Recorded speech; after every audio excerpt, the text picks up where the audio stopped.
मधेश सरकारक मुख्यमंत्री सरोज कुमार यादव स्वयं सभामुख आ मुख्यमंत्री रहले समय में समेत अपने जेबी से दिन देखारे रुपया चोरी भ गेल कहत मधेश में बढ़ रहल भ्रष्टाचार, डकैती, चोरी, अपराध सहित घटना के जिम्मेवारी संघीय सरकार लेबा परबाक आरोप लगौने छथि।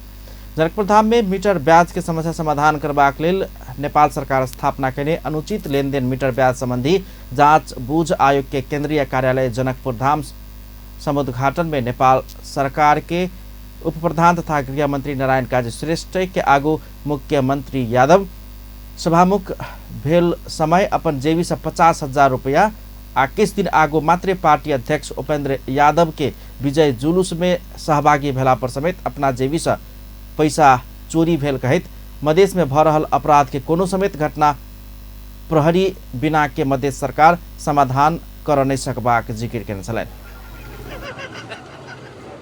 म मुख्यमन्त्री अब फेरि अब गृहमन्त्री जी हुनुहुन्छ भन्नै पर्यो। म मुख्यमन्त्री भएर भर्खर गएको थिएँ यही बिहिबार। मेरै घरको बगलमा 2 किलोमिटर बगलमा हाम्रो उपेन्द्रजीको विजय जुलुस आयो। म पनि सोचेँ कि ल त्यहाँ जाउँ। त्यहाँ म गएँ। त्यो दिन पनि मेरो खल्तीबाट पैसा चोरिदियो।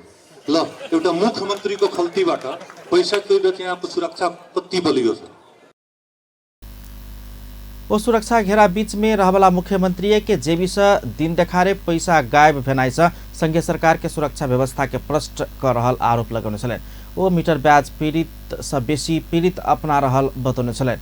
हुनका सबके त एकेटा समस्या अछि, मुदा हमरा लग हजारों गोटे समस्या लक अबैत अछि आ जनता सबके उ समस्या समाधान कर हम निसेक रहल छी, वो अपन दुख व्यक्त केने छलैन।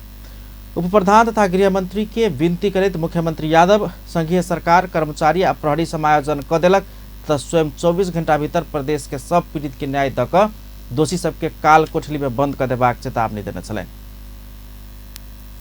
न्याय दिलाएर दोषीलाई म काल कोठामा गर्छु, त्यो मेरो प्रतिबद्धता पनि छ। म मिटर ब्याजी जस्तै पीडित भएर यो कुरा राखेको म गुनासो गरेको होइन। मिटर ब्याजी भन्दा पनि बढी पीडित प्रदेश सरकारको प्रमुख भएको हैसियतले म भन्दैछु, किनभने यो प्रदेशको पुरै किसान पीडित छ। एउटा नागरिकता लिनमा पनि 5 दिन लाग्छ, एउटा ड्राइभरी लाइसेन्स लिनमा पनि 6 महिनासम्म मान्छेले त्यो कार्ड पाउँदैन, किनभने त्यो कार्ड काठमाडौँबाट नि पाउनेवाला छ। मुख्यमंत्री यादव मीटर ब्याज के समस्या समाधान करबाक लेल बनल आयोग के माध्यम से समस्या समाधान होइक अनुचित लेनदेन करवाला दुनू के लेल समान न्याय के व्यवस्था होइक से शुभकामना देने छलैन। कार्यक्रम में आयोग के अध्यक्ष आ सदस्य सब, मधेश सरकार के मंत्री आ प्रदेश सांसद सब सहित के उपस्थिति छलैन। गृह मंत्री श्रेष्ठ आइए जनकपुर धाम में आयोजना होवाला प्रदेश स्तरीय सुरक्षा गोटी में समेत सहभागिता जनाउने छलैन।